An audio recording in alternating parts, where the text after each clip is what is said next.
Hi, I'm Byron Williams. I'm Director of the Public Interest Law Center, or PILC. PILC is an office of dedicated legal professionals, and we work with the law to advance economic and social equality. Our clients are individuals or groups who want to make changes in the areas of environmental law, human rights, consumer rights, access to justice, and the revitalization and assertion of Indigenous legal orders. Our team has helped put together this webinar series because public engagement with legal processes is a cornerstone of democracy. The ongoing climate change crisis and our shared responsibility towards reconciliation makes this engagement particularly relevant in the area of environmental law. We've invited guest speakers to share their knowledge and to improve public understanding how each of us can do our little bit more to engage in the decision-making process that impacts us all.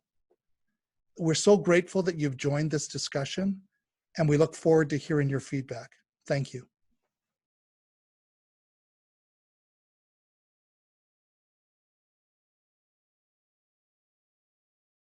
My name's Glenn Korolick. I'm the Executive Director of the Manitoba Eco Network, and we're one of the sponsors of the Navigating the Law series, along with the Public Interest Law Center. For those who don't know anything about the Manitoba Eco Network, we're a nonprofit, charitable environmental organization. We've been around for about 35 years. The organization is doing some great stuff these days with all the volunteers and our new board of directors, and a good example is this webinar series, which we hope you'll enjoy. If you have any feedback after the session, please provide it to us, and we're always looking to make improvements. Once again, thank you for attending, and I hope you have an enjoyable webinar, and we'll talk to you again. Good afternoon. Welcome to the 5th installment of the Navigating the Law to Protect the Environment series. My name is Dr. Patricia Fitzpatrick, and I'm your host for today's event. As we begin, it's important to acknowledge that while many of you will be viewing from across Turtle Island, the organizing team behind this project is working from Treaty 1 territory on the lands of the Anishinaabe, Cree, Oji-Cree, Dakota, and Dene people, and the heartland of the Métis people. We are grateful to be here. I would like to thank the Manitoba Law Foundation, who are providing financial support for the series, as well as my university, the University of Winnipeg, who are also providing financial and amazing technical support. Thank you also to Kim Daly from National Captioning Canada, who's providing a closed captioning for this event, and to Evan from the University of Winnipeg, who is serving as tech support. This webinar is titled Amplifying Voices, Getting Involved in Environmental Decisions. Throughout Canada, decision-making on environmentally impactful project proposals is subject to regulatory processes. Through these, members of the public and members of the broader policy community are invited to voice their concerns or identify questions or voice their support for specific proposals. Depending upon the process, becoming involved can be a significant and daunting undertaking. But there is help available, and we're thrilled to have two fantastic guest speakers here with us today to discuss this important topic, Anna Johnson and Gloria DeSorsi. Anna Johnson is a staff lawyer at West Coast Environmental Law, where she works on environmental impact assessment, cumulative effects, and climate law. She also co-chairs the Environmental Planning and Assessment Caucus, excuse me for a second, of the Canadian Environmental Ministers Network, and is a member of the Ministers Advisory Council appointed to advise the Federal Minister of Environment and Climate Change on implementing the new Impact Assessment Act. Anna is currently working towards a Master's of Laws from Dalhousie's Schulich School of Law, where she is writing on federal jurisdiction over next generational impact assessment. Gloria DeSorsi is the Executive Director of the Manitoba branch of the Consumers Association of Canada. Gloria has worked as a consumer educator and advocate for more than 30 years. She has led interventions from the consumer perspective in proceedings before the Manitoba Public Utilities Board, the Manitoba Clean Environment Commission, the CRTC, and the National Energy Board. Gloria has also led research on a wide variety of consumer issues, most recently on the subject of public participation and consumer engagement in regulatory proceedings. During today's webinar, Anna and Gloria will each discuss their own perspectives and expertise on engagement in the regulatory process. There'll be about the same time for each speaker, and then we'll have if we have time, we'll have a back and forth between our two speakers, and we'll finish off with a question and answer period. If you have any questions throughout the event, please put them in the chat function, and Heather, who will be moderating the Q&A, will review them for the public Q&A period. So it's with great excitement, I would like Anna to take this away.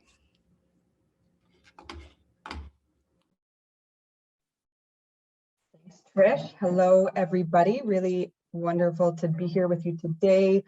I'm zooming in from the Saanich territory on Vancouver Island here, and just lovely to talk to everybody today about public engagement in environmental decision-making processes. So I am going to share my screen with you because I have a deck.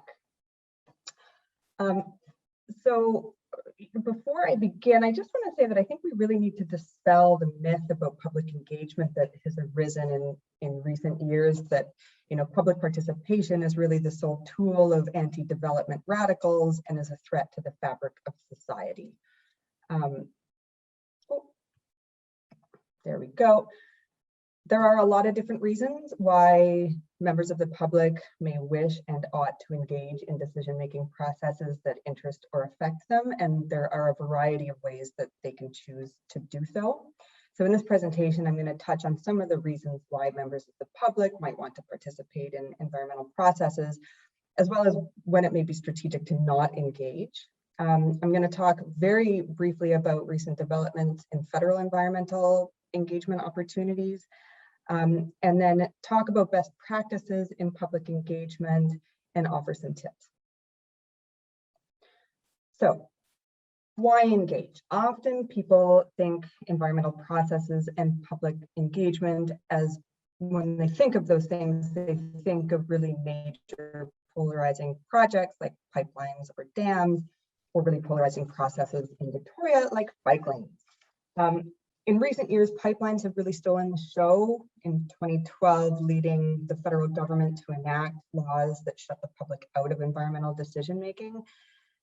Some, more recently, opponents to Bill C-69 framed public engagement as a barrier to the economy and participants as nothing but troublemakers.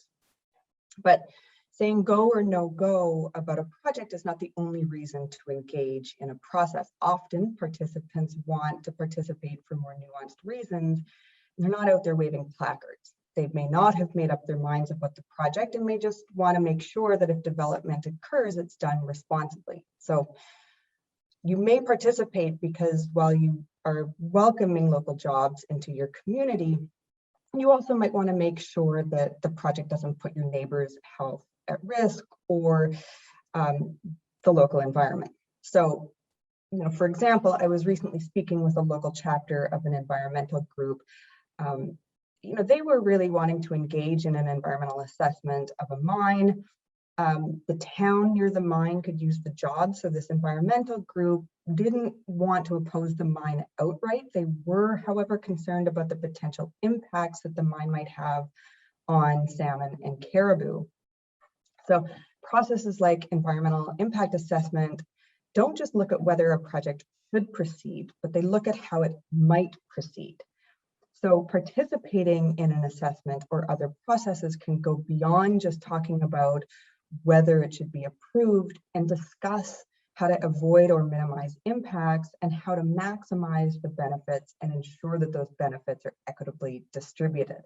So in the case of this environmental group, participating in the assessment might look at things like whether or not building a road to the mine could fragment caribou habitat and invite in illegal hunting. And so whether it might be better to have a fly-in camp as opposed to the road. It might also look at the pace and scale of the mining operation. Proponents often want to maximize their profits by having really high production capacities and short lifespans, but it may be in the community's best interest to lower the production capacity and extend the lifespan of the mine over a longer period of time so as to avoid boom and bust cycles and keep those jobs within the community for longer. Just a few other reasons you may just want to learn more about the project. You may want to engage in processes to raise public awareness and generate dialogue. So, for example, that standing test that I mentioned was introduced in 2012. Despite that standing test, hundreds, if not thousands of people applied to participate in pipeline reviews under the National Energy Board for projects like Line 9 and Trans Mountain, even though they knew their applications were likely to be rejected, because engaging in that process, submitting those applications, drew public attention to the undemocratic and silencing nature of the standing test. There may be other reasons to engage, such as if you're fairly confident that the decision will be bad, engaging you might give you the right to challenge it in court. You may also just want to create an evidentiary record. I should also obviously offer the caveat that legal battles are by no means a sure thing, and always consult a lawyer before undertaking a potential legal strategy. And these are just some of the reasons why members of the public might want to get involved in decision making. There are also times when you might not want to engage. So for example, if the game is fixed, if the process is so bad, so rigged from the outset, then participation might be seen as legitimizing it. So a current example going on right now is the witch hunt in Alberta that is being framed as a public inquiry into the funding origins of environmental groups who are concerned about climate. A number of groups have been invited to submit comments or respond to questions from the commissioner, and they have declined to do so because the process is just so clearly biased and so clearly designed to arrive at a pre-baked outcome that not only would participating be a waste of time, it would legitimize this totally illegitimate process. That said, I will say that most processes are legitimate, even if they're not designed to achieve the outcome that you're looking for. So I will just touch on a couple of improvements that have been made at the federal level recently. In 2019, Bill C-69 brought in a new Canadian Energy Regulator Act and a new Impact Assessment Act. Both of those acts have removed the standing test that was introduced in 2012, and they actually both now require officials to meaningfully engage the public. So at least at the federal level, and at least right now, we have a government that is really welcoming of the public's views. So how you decide you might want to engage in a process is going to depend on a number of things: your level of interest, your objectives, the nature of the process. So when you're playing that inside game, when you're engaging in a process, there's a range, there's a spectrum of ways that those processes can be developed, from formal to informal. Informal processes might be open houses or meet and greets, whereas on the other side of the spectrum, you might have really formal processes like hearings with lawyers and cross-examination. Participating within these regulatory or assessment processes does mean participating within the defined structures that government has set up. And so you do have to assume that your participation can make a difference, or at least it helps to suspend your disbelief. You are still operating within the establishment. There is also an engagement ladder. So within those processes, you could be offered or decide to undertake a more bare minimum level of engagement, such as attending an open house. Often processes will offer an opportunity to submit written comments or even attend hearings. and that at a higher level of engagement, the deeper engagement spectrum might have working groups where select individuals who have really that deep interest or expertise could be invited to dialogue about the project. You may want to find allies when you're engaging in these processes. Forming a coalition can help amplify your voice in the process. It can help identify consensus recommendations that might have more weight. Also, just by finding a coalition to work with, you can better make sure that all issues are covered and spread that workload a little more evenly among people, and also then reduce duplication and overlap with each other. You may wish to hire subject matter experts to help do field studies or to analyze the information that proponents have submitted and find out where there are errors. Subject matter experts can be expensive, but often, well, at least at the federal level, there are funding opportunities or funding offered to help retain those experts. Also, similarly with legal counsel, you may want to retain a lawyer if you want to get really deeply involved in a process to help you navigate it. And then finally, I'll just note that when you're engaging in that inside game in those processes, that it can be really helpful to build relationships with the government bureaucrats who are running the processes. They're not always your enemy. They don't tend to be against you. They're human. And so giving them a benefit of the doubt and creating the relationships, taking that time, can help yield positive results. You never know what information they might give you and what influence you might be able to have once you begin to understand and respect each other. There's also an outside game that can be played when these processes are going on. So regardless of whether you decide to participate in something like an assessment, you may want to consider ways that you can exert pressure on decision makers from the outside. So for example, you may want to undertake a letter writing campaign, have petitions, do marches or protests. You may even want to leverage international external pressure. So for example, in 2014, the Mikisew Cree First Nation petitioned UNESCO to investigate impacts on the Peace Athabasca Delta. Mikisew had been participating in various processes, including the environmental assessment of Site C, but felt like it would be helpful to them to turn to the international community and to international instruments to help put pressure on government from outside. And of course, it isn't an either or. In a lot of cases, both pulling from the inside and pushing from the outside might yield the best chances of success. So again, if you find allies, you may want to play the good cop, bad cop routine. If you find allies that complement your skill set, then you can strategize on who's going to go inside and give the detailed information that should be on the record in these processes, and who's going to be organizing the protests and organizing the campaigning. In an ideal world, you use that outside pressure to create the political space to get the decision that you want. Sometimes decision makers want to do what you're asking of them, but they just don't see the political room to do it. So by exerting pressure on them from the outside through media and voters, you can remove some of those obstacles that they're facing and get the decision that you want. I will say when doing that, and especially in line with my previous recommendation about developing those relationships, you really do want to keep the lines of communication open, because if you're using a push-pull strategy and you're developing those relationships, if officials are starting to come around on your side, you don't want to blindside them with something that's completely out of the blue. That won't help your case. I do believe that there was an excellent presentation on government relations and lobbying through this webinar series, and so you'll get more information on those strategies in that webinar. So best practices in public engagement, transparency. Obviously, you want to make sure that all information, including public comments, are publicly available. You want to make sure that there's funding available. Ideally, the full cost of the public's participation would be funded. That doesn't usually happen, but at least the cost of covering your expenses, hiring experts and lawyers, travel. Again, in an ideal world, there would be more than just open houses and written comment periods, and there would actually be opportunities to dialogue in a really deliberative and meaningful sense.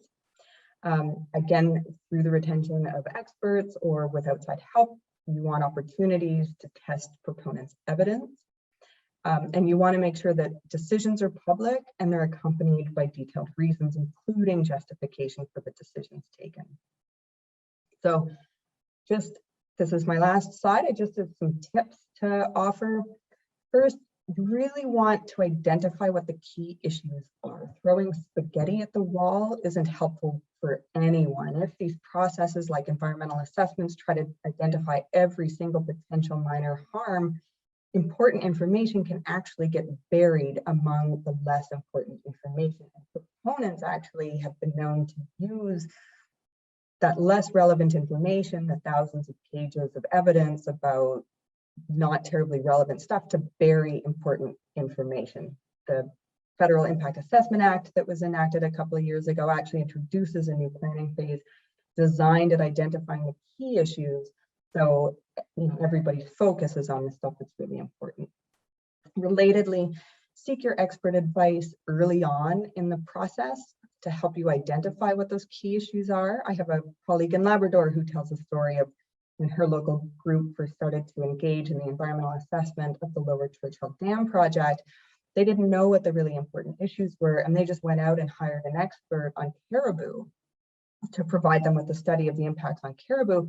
Well, it turned out that the real issue in that case was methylmercury. So try to find that expert advice really early on so that they can guide you through the process and you can focus your time, energy, and funding where it's really most important.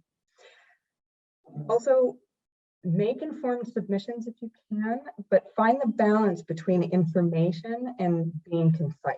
So a lot of times people who are engaging in these processes, especially if they're really concerned, are tempted to dig up every last shred of information that could possibly be relevant. But just like tailoring the processes, doing so can really bury the important information. You can't make the officials or expect the officials to do the work of identifying the critical stuff for you. You have to do it for them. So to the degree possible, try to keep your comments concise and be really clear about what your main arguments are. If you have hired experts and they've produced long reports, it might be helpful to synthesize and summarize those in a covering letter. And then just finally, have fun. These processes can be tiring, they can be discouraging. A lot of times you don't get the outcome that you were hoping for. And so it really helps along the way to, find allies, to make friends, to try to keep things fresh and to just learn from the process. So, even if you don't get the outcome that you want, the process itself may have been well worth it. And always remember that, the decisions are going to be better. They're going to be more informed from your engagement, even if you don't see the decision that you want. So I'm going to leave it at that because I'm already at 16 minutes, but I very much look forward to Gloria's presentation and then to taking any questions. Thank you, Anna. That was very, very informative. And I particularly like the tip sheet at the end. I think that I know my students in the audience who are watching this are struggling with what's the meaning. And so those tips are very, very useful, particularly the have fun. That's an important one. So Gloria, we're very happy to hear from you now, talking about your wealth of experience participating in Manitoba processes. Thanks, Patricia. I'll just start by saying I've been asked to share some of CAC Manitoba's experiences participating in provincial regulatory proceedings here in Manitoba where environmental decisions are made, providing some input for individuals and organizations preparing to participate and some thoughts on how to get involved. So most of CAC Manitoba's experience with environmental decisions in Manitoba has been through proceedings before the Manitoba Clean Environment Commission, or CEC, and the Manitoba Public Utilities Board, or PUB. Most of the proceedings have involved Manitoba Hydro or Centra Gas and related matters, such as Lake Winnipeg regulation, and conservation issues, such as the proceeding to review plans for Efficiency Manitoba. There are some differences between those two boards and also between the processes for different issues. So these boards receive their authority from a variety of pieces of legislation and regulation, which when brought together cover the whole of what they do. So don't be surprised to find that while the PUB currently has the power to set rates independently by order for electricity and natural gas, it would be making recommendations to government, who would make the final decision on plans for Efficiency Manitoba. And any review of hydroelectric development projects by the Public Utilities Board is, at the moment, entirely at the discretion of the minister. For example, there was no need for or alternatives to, we call that NFAT, proceeding before the PUB on the building of Bipole 3, but there was for the Kiosk and Kanawapa projects. So these proceedings will usually look at all three aspects of sustainability: economic, social, cultural, and environmental, with perhaps for the PUB an emphasis on economic sustainability.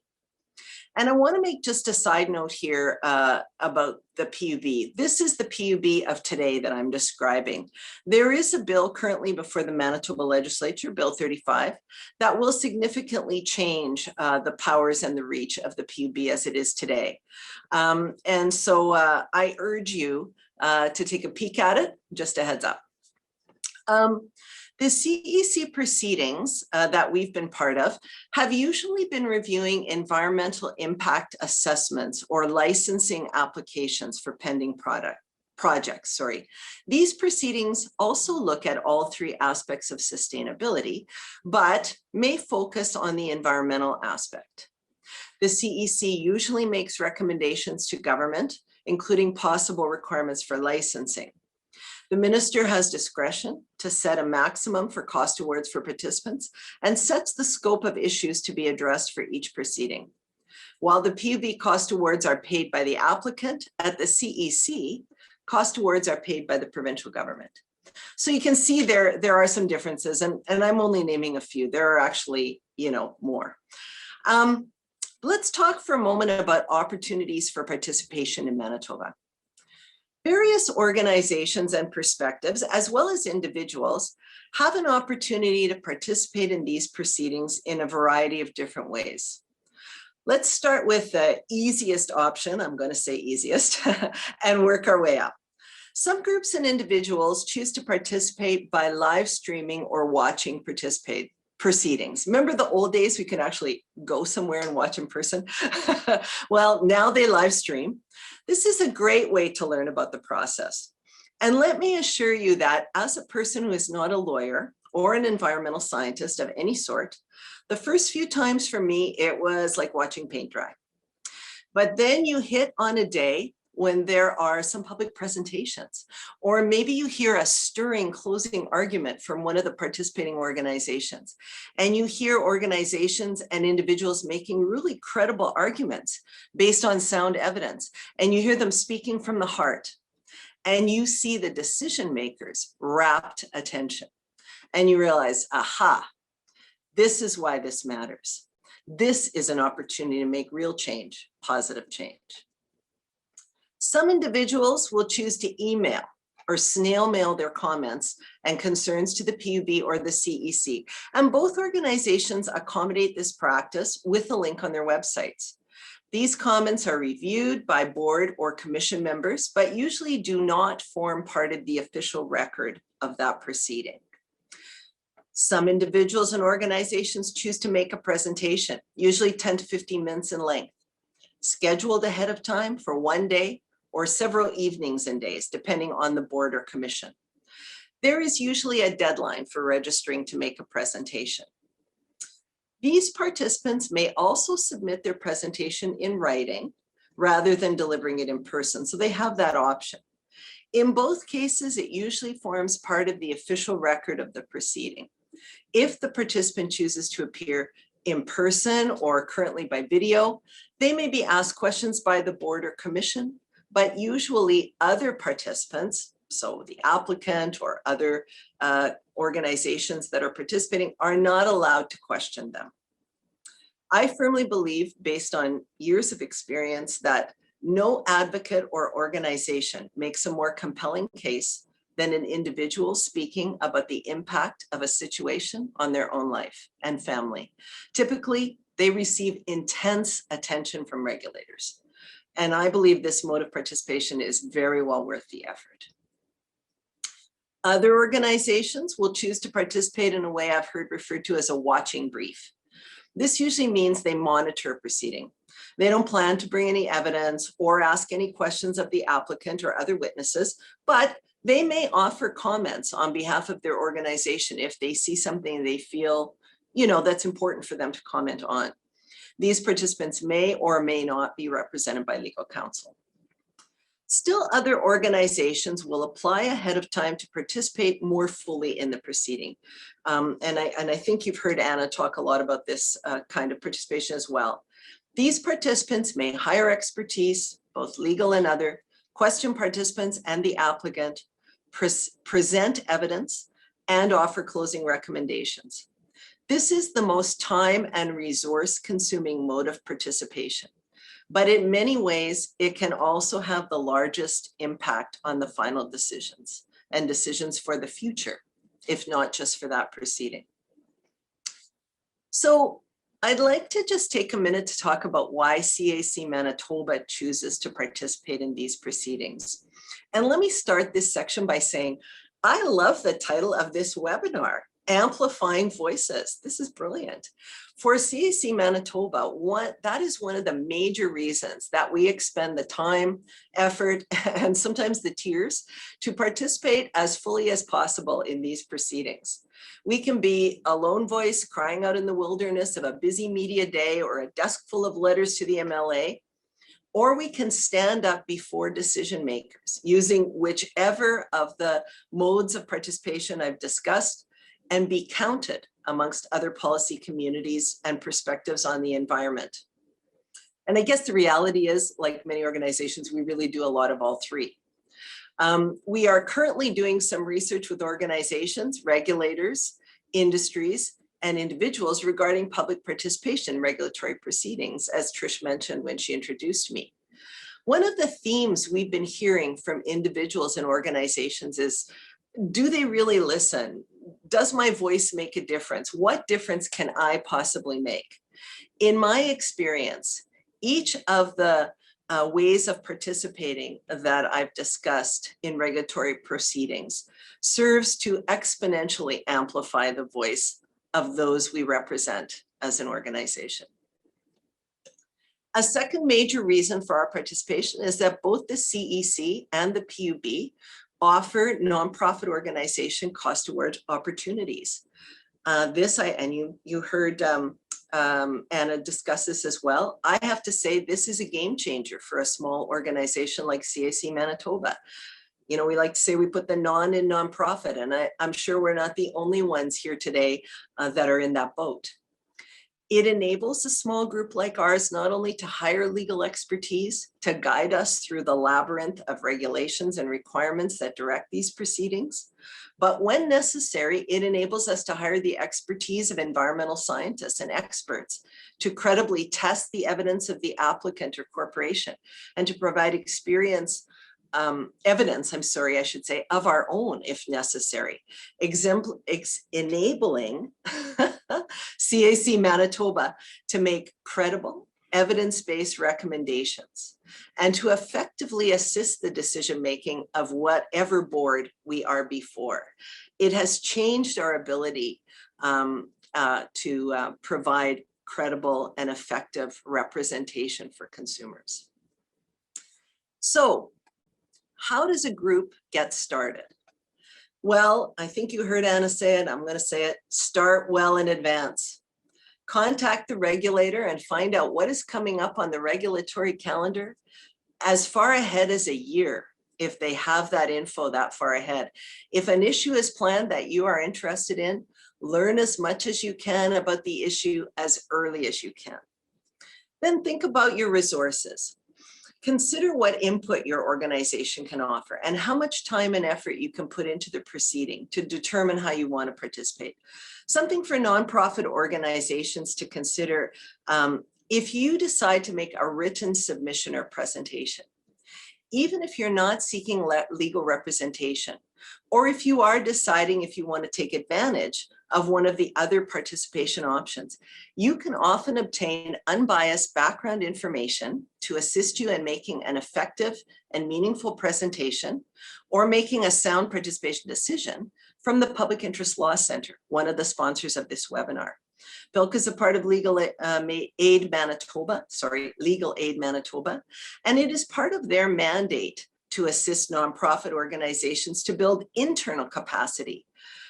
Also for individuals, PILC may be able to connect you with other organizations working on this issue, like CAC Manitoba, who may in turn be able to assist you in putting together your presentation.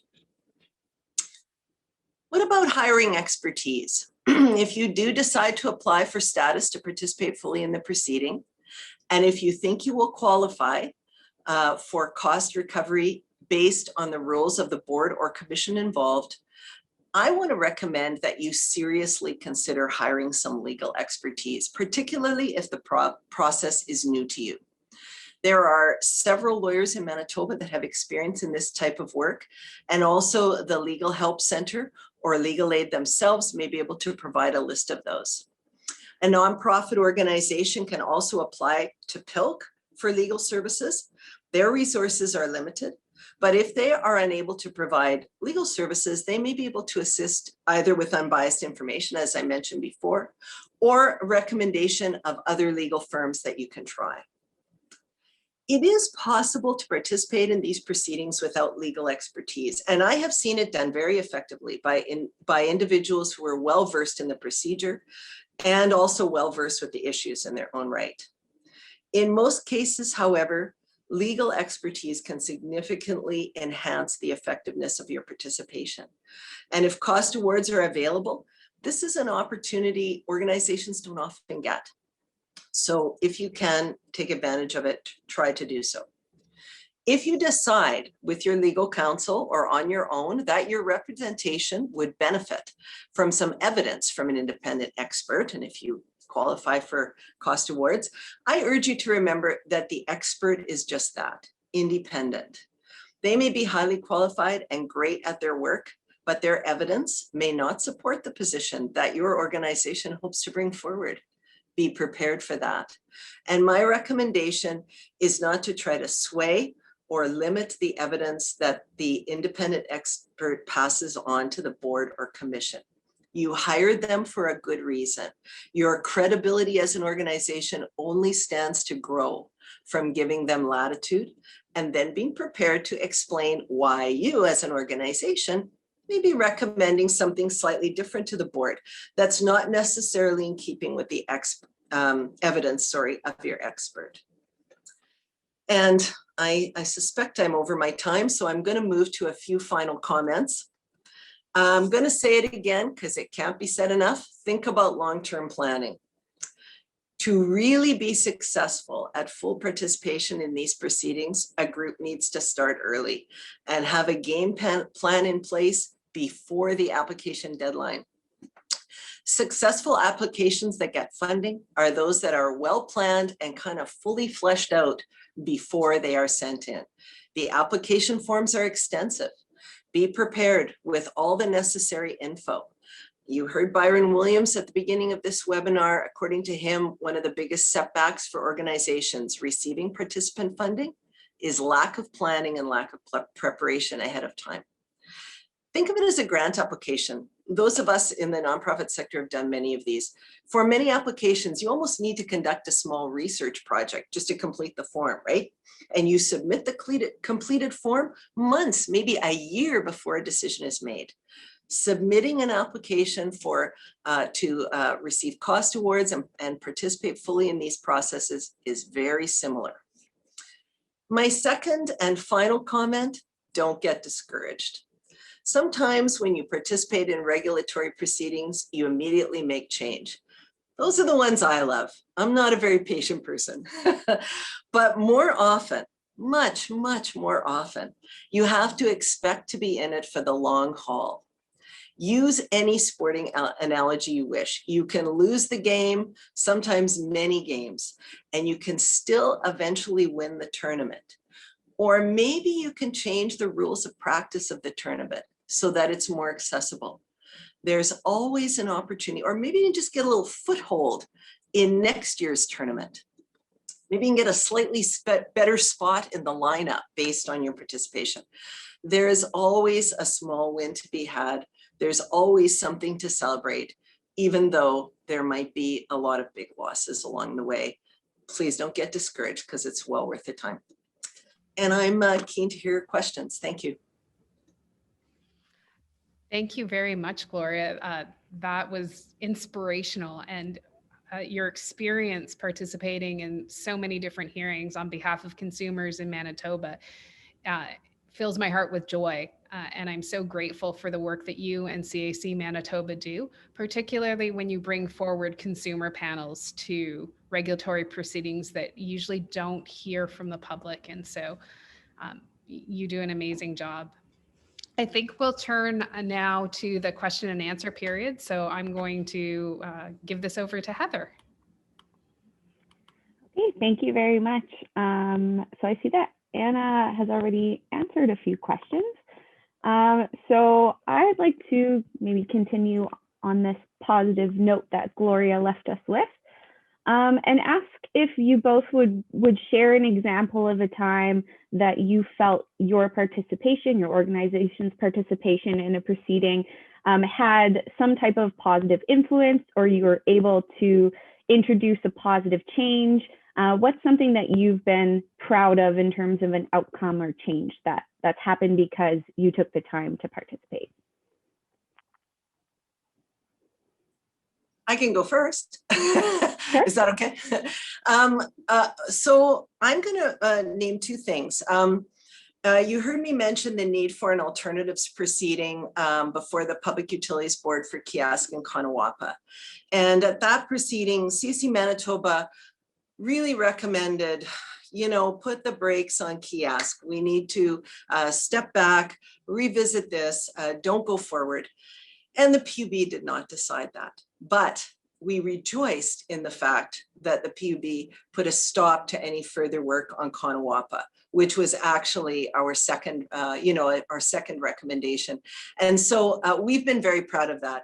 And as we have continued to struggle with the completion, and we now will begin to struggle with covering the costs of those development projects that were discussed at that need for an alternatives, we feel even better about that contribution.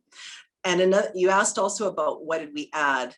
To one time where we changed the process a little bit, or I think was something that Patricia mentioned, which was bringing the consumer panels.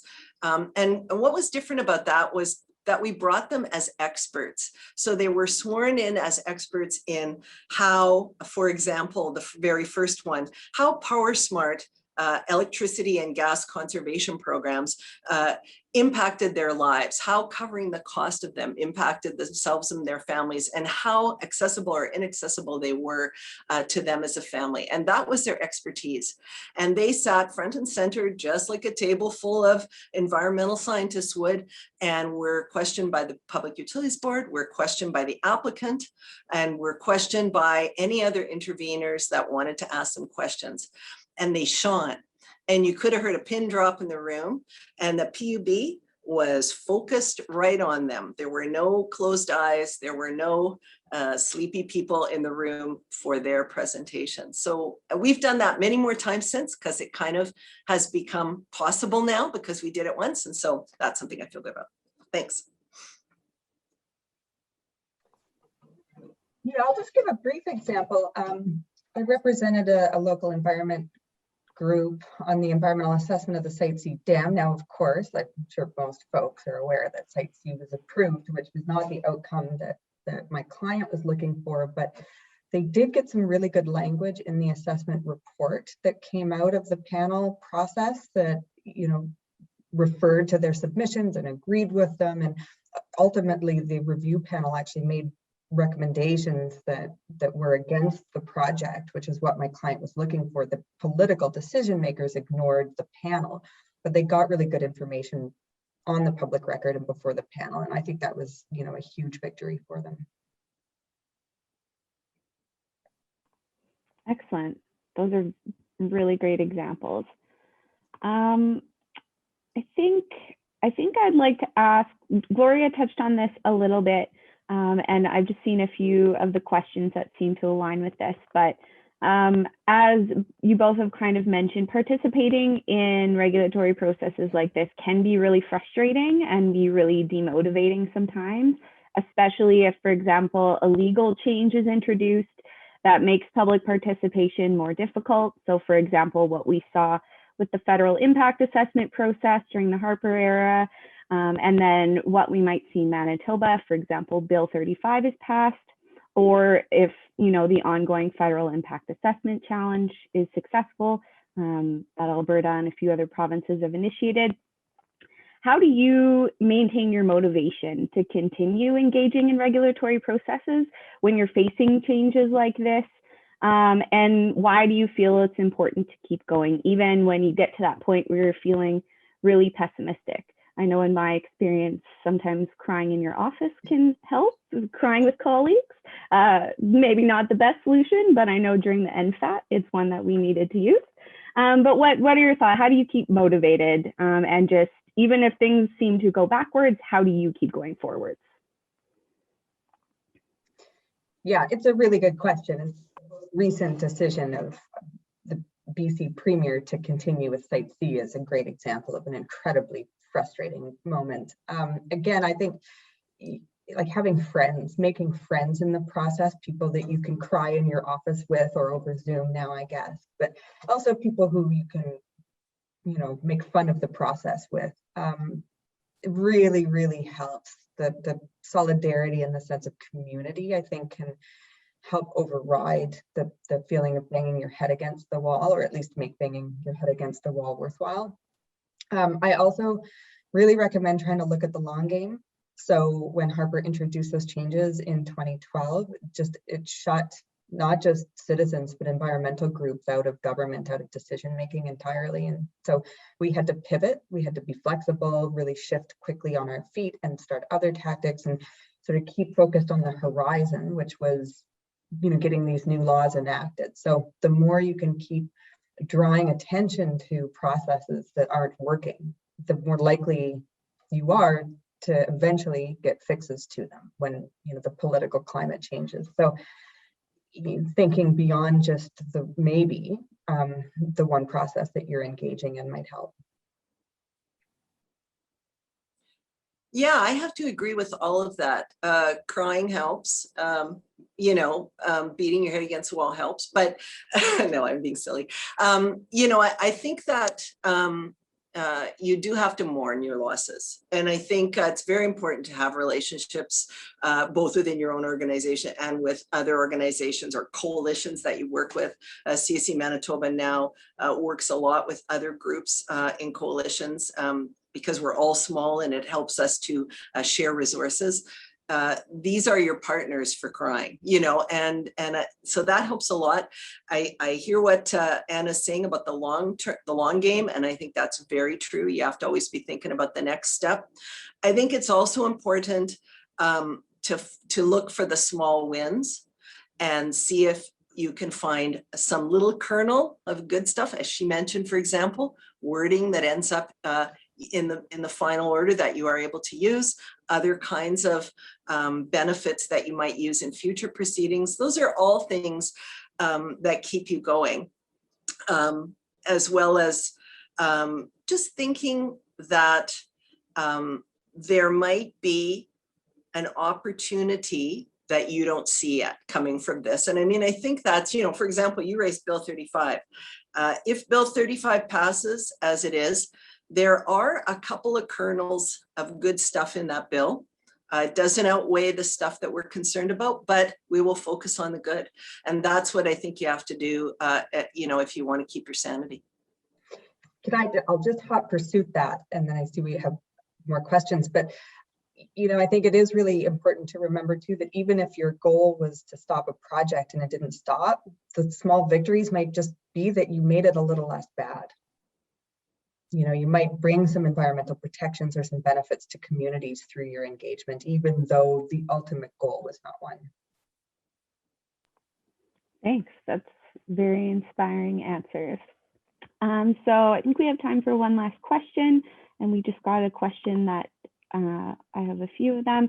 So just do you have any kind of final tips for people and organizations that are looking to better empower themselves to get involved in different issues? For example, if you have never engaged in a process before, do you have any tip for someone where they could go to learn about the process? Or I know you've talked a lot about coalition building and finding allies, which I think goes into that as well. But do you have any kind of final tips for those who are looking to educate themselves and learn more and better empower themselves to engage in different regulatory processes? I'll say that it comes back to an earlier comment I made, the bureaucrats are not necessarily the enemy, that often the processes that you're engaging in have people who will help provide you with information about how to engage. It might be available on the website, but I have increasingly been learning, especially in COVID times, just to pick up the phone as soon as I have a question. And often there will be a human on the other end of the phone who will be glad to help you. Additionally, in addition to reaching out to the various organizations in the province that you're in, you may actually find academics, scientists that you can ask questions of, or who can just recommend people for you to talk to. I see there's a question here about empowering municipalities. I think getting in touch with your local councillors and your local decision makers can help that information flow, and they may really appreciate you drawing issues to their attention and be able to help you and also help champion the issue within the local government. Yeah, I would echo all of those. And I would say, again, for the two commission, the Public Utilities Board and the Clean Environment Commission, both have ongoing staff that who've been there for long periods of time and can really help out. So phoning them is a great idea. Their websites are also informative. Look to organizations that have already done this, and you talked about coalition building, and so did Anna. Meet with some folks and see what you can learn from them and what they might suggest, and maybe you can even work with them. Like what other kinds of options might be available to you. Get an on the ground sense for what it really means to participate. Start early. I can't emphasize that enough. Start as early as you possibly can, no matter what way you want to participate. Preparation takes time. How do you learn about stuff early? You have to start asking. You have to start contacting the PUB and the Clean Environment Commission saying, what's coming up this year? What's on the regulatory calendar? Those are the kind of questions that you have to. And although in Winnipeg, we don't have the same kind of municipal proceedings, there are some City of Winnipeg proceedings that are scheduled far enough in advance that people can participate in a much different way. But that's another place. Phone and find out what's the schedule. What's on for public works in the next 6 months or 9 months or whatever that you might want to be participating in. So I think, yeah, those are. Well, first of all, I'd like to say thank you to Anna and Gloria for your participation in today's event and all the fantastic information you've shared. Personally, I feel reinvigorated. I was having a little bit of the March blahs with all the legislation that we're facing in Manitoba. And so I feel re-inspired from your tips and your words and your examples, and I really appreciate it. And I will say that this will be required watching for my classes next year and in the foreseeable future, because there's so much good advice that you've given us and shared with us. So thank you. For our audience members, also thank you for attending. Our final entry into this webinar series will be next month on April 15th. We will be joined by Amay Craft and Maryland Fair, and they will have a discussion on reconciliation and environmental law. So again, this will be our last installment of the series and certainly one to tune in for. We hope you all stay healthy. The vaccine is in sight, and so hopefully we will be able to meet again in person one day. Thank you very much.